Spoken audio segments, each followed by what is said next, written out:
So at this step, you have your figure on your screen. It's already been cropped.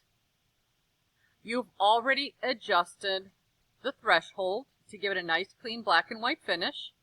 And then you've already taken and grabbed your brush tool with some black and white and fixed up anything that needed some fixing up, painting over it, etc. You also learned how to make a copy of a layer in the background, so you kind of Control J. You made a copy of that background layer, so you would always have one saved there. That was your original. I don't know if you can take a look. You can see that this has some smudging right there. But my layer 1 is my fixed layer. If you click on the actual layer name, you can actually change the name, and I'm going to call that one fixed. Okay? So when it's fixed, you have the chance to invert the colors. Now, I like to Control J again and make a copy of the one that I fixed. You can see again in this layer menu. You also learned how to get information back onto some of these taskbars and panels. So if you can't see what I see with this one that says layers, you're going to come on over here and window layers or F7 and it'll pop back up. Sometimes you just have to click on the word because if you're on an adjustment or something, it disappears a little bit. So you can go ahead, you can even grab and slide that up a little bit so you can see it a little bit better. Easy part of inverting. A lot of people are like, all right, do I have to paint what's white black and what's black white? And that sounds like it's going to take a really long time. It's absolutely not. You can see that this copied layer is going to be in blue. I'm going to actually change that and I'm going to call that invert. When I'm highlighted on that layer and I do the keyboard command Control I, it will invert the colors. So whatever was black becomes white, whatever's white becomes black. It will do the same if you have a color document. It'll give you the exact opposite color. So you do have all those options, and you can actually see, because we have a separate layer, if I use this eyeball, I can click it off. That is my other one, so it's just showing me the two that are visible, and that is my inverted. So I need to make some decisions then as to which one I like the best, okay? So as I have the one that I like the best, I'm going to want to print it. I have both copies. I'm going to want to print, and I want you to watch very carefully. When you go File, you're going to select Print.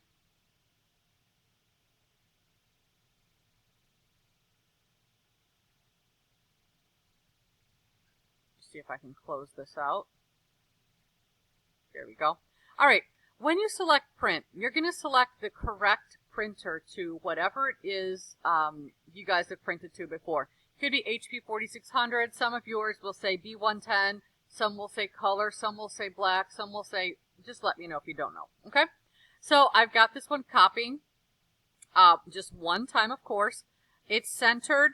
I can also select this button, and that actually is quite important. I can scale to fit so that it doesn't end up getting cropped. So if I don't scale to fit, I'm losing some information. You may lose a lot of information. So you want to scale it to fit. The other part is right here, and it's really important that you guys do this correctly.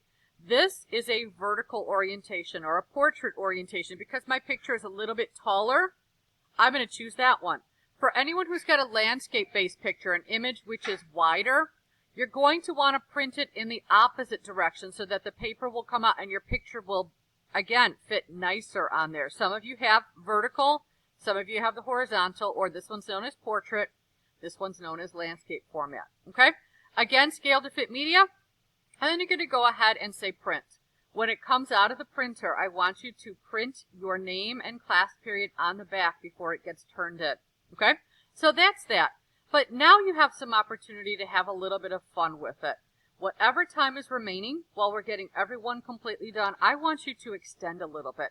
I want you to make another copy of either the inverted version or the fixed version. Okay? I made a copy already, and I've already started to put some color in. And the color can actually come in. It's actually kind of therapeutic when you're adding the color because I am using this guy right here. Halfway down your screen, you're going to see a paint bucket tool on the left toolbar. If you click and hold, some of you may have this gradient tool showing. Some of you may have a paint bucket tool showing. So you want the paint bucket tool. You can also then come on over here to your swatches. Don't forget, if you don't see your swatches, all you have to do is go Window and Swatches. Swatches is a really quick way to get you some of the very commonly used colors. And I happen to use this first red. So that when I come in here, I can actually go through and I can click, making sure, look at, I was on the wrong layer. It looks like nothing happened, but I was on the invert layer. You can see I've now put color in my inversion. And I don't want to do that. Go back to history, back it up 1. I'm going to click on layer 1, get rid of that guy, and then I'm going to go ahead and continue my way. Now, commonly, you will see that it's kind of bleeding. I click in here, and optimally, what I want to happen is see? There you go. Optimally, I only want it to fill 1. But you may have to add some black lines, because what happens on some of these, and I'll get a little bit closer in here, on some of these, there's a little break somewhere. It could be up top, it could be at the bottom, it could be over here to the side, so that when I paint bucket, the paint actually leaks. Anywhere that there's no black, it'll leak through and it'll keep going to another area. So I can go back to my history, back that up. I can then come back in, I'm going to set my black, I'm going to grab my brush, and I'm going to put in some kind of man-made blocks. I may have to draw a little bit of a line connecting right there. And then I scroll up top. I check this out. Oh, there's another one. I go back to my paint bucket. I grab my red. And then I forget which one I did. There we go. And now it's going to go just in that one particular stripe. So in some cases, you will need to do that if you want to add some color in some places. Okay? You want to think about how that's going to work. Like maybe it's a very statement piece where you want to put that red across the eyes. It looks almost like a mask. What do you want to do? Do you want to start to change this color? Like if I click on this, I can actually deepen up that red, and I can continue. I would probably have to put blocks, but I could continue putting some color down there. Okay? Now if I'm going to come back here, I'm going to copy my fix layer and I'm going to pull it up to the top so that's what I see again. And let's say I want to put, let's do some smudging. If you come into the toolbar right below where you were just working with that paint bucket, there's this little guy called the Smudge tool. Smudge tool is like dragging your finger through like paint. When you have big puddles of paint on the surface, if you drag your finger through it, you're going to cause swirling to happen depending on how you do it.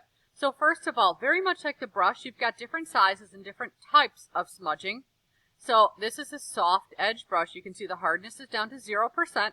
It's a pretty small brush. And I'm going to bring it up a little bit. Don't forget, you can use the bracket keys on your keyboard. They're right above your enter key. The right bracket makes it bigger. Left bracket makes it smaller. That is a huge, huge time saver. But if you come through and you drag it in this direction, that was one click. I'm going to actually drag it in that direction. And I'm going to alternate. And this technique right here was chosen, it was actually inspired by a student from this very class who I saw doing that. So thank you for that inspiration.